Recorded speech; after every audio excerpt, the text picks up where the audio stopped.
দেখো, আমার জেলায় যা যা অনুষ্ঠান হয় আমি চেষ্টা করি, যদি আমি কলকাতায় থাকি তাহলে আমি অনুষ্ঠানে আসার এবং সকলের পাশে থাকার চেষ্টা করি।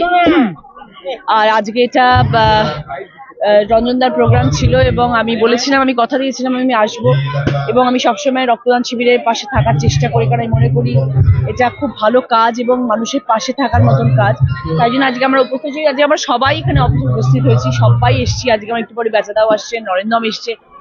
আমরা সবসময় একসাথে দেখা হয় না, একসঙ্গে সবাই মিলিত হতে পারি না, তো আজকে আমরা এই অনুষ্ঠানে সবাই একসাথে মিলিত হয়েছি।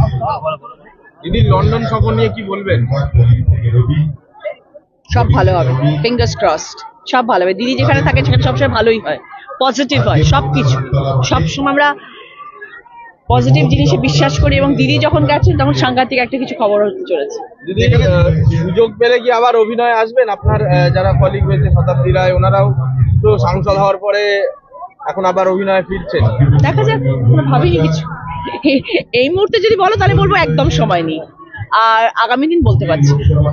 তৃণমূল কংগ্রেস ভেদাভেদ ভুলে সর্ব জায়গায় রক্তদান শিবির করছে, সেই জায়গাতেই দাঁড়িয়ে বিজেপি চারিদিকে ভেদাভেদের একটা রাজনীতি করছে, হিন্দু হিন্দু ভাই ভাই চারিদিকে পোস্টার মেরে বেড়াচ্ছে, কি বলবেন? আমরা বলি হিন্দু মুসলিম ভাই বোন, ওরা যা ইচ্ছে বলুক না, আমরা কি চাইছি সেটা আমরা ভাবি না। আমাদের তৃণমূল কংগ্রেসের এই একটাই জিনিস, আমরা মানুষ, মানুষ সবার উপরে সত্য, তার উপরে আর কিছু নেই পৃথিবীতে। তাহলে আমরা যে আজকে এই যে রক্তদান শিবির, আমরা কি দেখছি কে মুসলিম, কে হিন্দু, কে শিখ, কে জৈন, কে খ্রিস্টান? আমরা তো দেখছি না। তাহলে আমরা কি করে এরকম ধরনের অনুষ্ঠান করছি? এবং আমরা কি শুধু আমরা নয়, সব জেলায় এটা হচ্ছে, এবং আমরা সবাই একত্রিত হয়ে আছি, আমরা সবাই পাশে আছি। বিজেপির কাছে কোনো ইস্যু নেই, এটাই কি ইস্যু শুধুমাত্র? ওদের কাছে কোনোদিনই ইস্যু ছিল না, এখনো ইস্যু নেই, আগামী দিনেও থাকবে না। দিদি, বিজেপিতে জেলা সভাপতি বদল হয়েছে, কিন্তু লকেটকে কোথাও দেখা যাচ্ছে না। আপনার সহ অভিনেত্রীর মানে রাজনৈতিক ভবিষ্যৎ নিয়ে কি বলবেন? না সরি, আমি কারোর ব্যাপারে কোনো রকম মন্তব্য করতে পারবো না। এখন মাননীয় মুখ্যমন্ত্রী লন্ডনে যাচ্ছেন, টেমস নদীর জল নিয়ে আসবেন, সেই জল খাওয়াবেন হাওড়ার লোকেদেরকে। আমরা তো এখন লন্ডন দেখতে পাচ্ছি, আর কিছু দেখতে পাচ্ছি না। এবং কলকাতা সহ জেলার প্রান্তিক হসপিটালগুলোতে যে নিম্নমানের ওষুধ ডেলিভারি করা হচ্ছে, অনেক জায়গায় এক্সপায়ারি ডেট পার হয়ে যাওয়া ওষুধ, এমনকি একটা বিরাট চক্র চলে যে এক্সপায়ারি ডেট পার হয়ে যাওয়া ওষুধকে কিনে নিয়ে আবার নতুন করে তাতে তার প্রলেপ লাগিয়ে, মানে নতুন করে আবার খাম তৈরি করে, কভার তৈরি করে সেই ওষুধ হসপিটালগুলোতে পাঠানো রাস্তায় নেমে গেছে, এবং আগামী দিনে আরও বেশি বেশি নামবে। দেখুন, নির্বাচিত জনপ্রতিনিধি যদি না থাকে ওখানে, তো স্বাভাবিকভাবে তাই হবে। হাওড়াতে সে যে জায়গার যে এলাকার কথা বলছি, সেখানে মিউনিসিপ্যালিটি বহুদিন ধরে অকেজো হয়ে পড়ে আছে, সেখানে নির্বাচিত কোনো জনপ্রতিনিধি নেই, এবং তার ফলে আবর্জনা থেকে শুরু করে সমস্ত সমস্যা এক এক করে বাড়ছে। আবর্জনায় মিথেন গ্যাস তৈরি হয়েছে, এবং স্বাভাবিকভাবে সেখান থেকে ফাটল দেখা দিতে পারে। আমি এক্স্যাক্ট কারণ জানি না কি হয়েছে, সেটা অবশ্যই প্রশাসনের লোকেরা বলতে পারবে। অপেক্ষা করুন, মাননীয় মুখ্যমন্ত্রী লন্ডনে যাচ্ছেন, টেমস নদীর জল নিয়ে আসবেন, সেই জল খাওয়াবেন হাওড়ার লোকেদেরকে। আমরা তো এখন লন্ডন দেখতে পাচ্ছি, আর কিছু দেখতে পাচ্ছি না। আমরা এর আগেও বলেছি, আরজি কর কাণ্ড নিয়ে বারবার আমাদের এই মন্তব্য এসেছে যে এর পেছনে একটা বড় চক্র আছে, এবং আমরা যেটা জানতে পারছি, আমাদের কাছে বিভিন্ন সোর্স থেকে যে তথ্য আসছে, সেই তথ্য হলো যে আরজি করের চেস্ট ডিপার্টমেন্টে, কারণ চেস্টের এক একটা মেডিসিন খুব দামি মেডিসিন হয়, এই দামি মেডিসিন নিয়ে একটা চক্র চলছিল। তার পরিপ্রেক্ষিতে অভয়ার এই ধরনের ঘটেছে, এবং সেটাখানে বড় দুর্নীতি। এবং শুধু আরজি কর নয়, কলকাতা পৌরসভা, জেলার বিভিন্ন হসপিটাল যেখানে স্বল্প মূল্যের দোকান তৈরি করে রাখা হয়েছে রাজ্য সরকারের তরফ থেকে, এবং কলকাতা সহ জেলার প্রান্তিক হসপিটালগুলোতে যে নিম্নমানের ওষুধ ডেলিভারি করা হচ্ছে, অনেক জায়গায় এক্সপায়ারি ডেট পার হয়ে যাওয়া ওষুধ, এমনকি একটা বিরাট চক্র চলে যে এক্সপায়ারি ডেট পার হয়ে যাওয়া ওষুধকে কিনে নিয়ে আবার নতুন করে তাতে তার প্রলেপ লাগিয়ে, মানে নতুন করে আবার খাম তৈরি করে, কভার তৈরি করে সেই ওষুধ হসপিটালগুলোতে পাঠানো। কলকাতা পৌরসভা এত শতাব্দী প্রাচীন পৌরসভা হওয়ার পরেও যদি এখানে এখনও পর্যন্ত মেয়র এবং মেয়রের লোকেরা, তৃণমূল কংগ্রেসের লোকেরা যদি একটা ড্রাগ টেস্টিং ল্যাবরেটরি উচ্চমানের যদি তৈরি করতে না পারে, তাহলে তো অত্যন্ত চিন্তার বিষয়। আজকে মহিলা সুরক্ষা নিয়ে আমরা বলছি, ওষুধের গুণমান নিয়ে আমরা বলছি, বাংলার মানুষ যাবেটা কোথায়? যেদিকে যাবে সেদিকে তো ওষুধ খেলে। আপনার মেয়ে বাড়ি থেকে বেরোলে তারা ছাড়া পেয়ে যাচ্ছে, আর উল্টো দিকে উত্তরপ্রদেশে দেখুন, যদি ঘটনা ঘটে তার 3 দিনের মধ্যে তার ব্যবস্থা হয়ে যায়।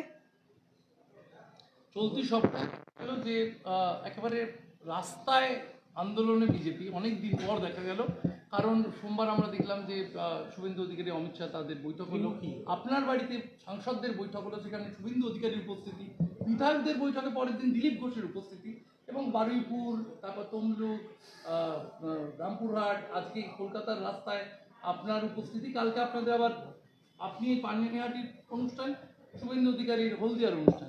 অনেকদিন পর কি রাস্তায় ফিরে আসছে প্রধান বিরোধী দল? বিজেপি তার সাংগঠনিক পদ্ধতির জন্য কিছুদিন একটু রাস্তায় নামতে পারেনি, কারণ আপনারা জানেন যে বিজেপি একটি সাংগঠনিক দল। আমাদের সাংগঠনিক প্রসিডিওর হচ্ছে পার্টির একটা মেন কাজের মধ্যে পড়ে। তো স্বাভাবিকভাবে আমরা বহুদিন এই সাংগঠনিক কাজে ব্যস্ত ছিলাম। বেশিরভাগ জেলা সভাপতি আমাদের ঘোষণা হয়ে গেছে। খুব শীঘ্রই রেস্ট যে জেলাগুলো আছে, বাকি যে জেলাগুলো আছে, সেই জেলাগুলোতে 18টি জেলা বাকি আছে, তার মধ্যে 14টি জেলাতে প্রায় দু একটা এদিক ওদিক হতে পারে, সভাপতি ঘোষণা হয়ে যাবে আগামী 7 দিনের মধ্যে, আমি আশা করছি। এবং পুরোদমে বিজেপি রাস্তায় নেমে গেছে এবং আগামী দিনে আরও বেশি বেশি নামবে। হ্যাঁ, অমিত শাহজি এই মুহূর্তে সফল বাতিল হয়েছে, কারণ 31 তারিখে ঈদ আছে, সেই জন্য উনি ঈদের সম্মান রেখে তার প্রোগ্রাম বাতিল করেছে। অন্য কোনো কেন্দ্রীয় নেতৃত্ব বা কিছু আসার ব্যাপারে কিছু জানেন? আমরা জানিয়ে দেবো এলে পরে। প্রচুর কেন্দ্রীয় নেতৃত্ব আসবে স্বাভাবিকভাবে, কারণ আগামী দিনে নির্বাচন আসছে। নির্বাচনকে কেন্দ্র করে আমাদের যেহেতু সর্বভারতীয় দল, স্বাভাবিকভাবে কেন্দ্রীয় নেতৃত্বরা তারা বাংলায় আসবেন। দাদা, তৃণমূল বারবার বলছে বিজেপি ধর্মের রাজনীতিতে বিশ্বাস, কিন্তু তৃণমূল উন্নয়নের রাজনীতিতে বিশ্বাস। উন্নয়নের রাজনীতি ভারতীয় জনতা পার্টি করে। আজকে আমি তৃণমূলকে চ্যালেঞ্জ দিয়ে বলছি, গুজরাটে বিজেপির লাগাতার সরকার আছে, তৃণমূলেরও লাগাতার সরকার আছে বাংলায়। গুজরাটে মুসলমানদের মাথাপিছু ইনকাম, পশ্চিমবঙ্গে মুসলমানদের মাথাপিছু ইনকাম। চ্যালেঞ্জ দিয়ে বলছি, ক্ষমতা থাকলে বাইরে নিয়ে আসুক, তারা বসুক, তারা বলুক যে গুজরাটে কম আছে, আমাদের পশ্চিমবঙ্গে বেশি আছে। দেখুন, একসময় বামফ্রন্ট সেই একজনকে কুতুবুদ্দিন সম্ভবত তাকে ধরে নিয়ে এসেছিল, আমি নামটা ভুলও বলতে পারি, অনেকদিন ঘটনা, সেই গুজরাট দাঙ্গার যার ছবিটা খুব এইভাবে পেপারে এসেছিল, নামটা আমার মনে নেই এই মুহূর্তে, তাকে ধরে নিয়ে এসেছিল। টেলারিংয়ের ব্যবসা খুলে দিয়েছিল কলকাতার একটি জায়গা, কিছুদিন পর সেখান থেকে পগার পার চম্পট দিয়েছিল, কারণ রোজগার নেই। বিজেপির রাজত্বে সবার সুরক্ষা আছে।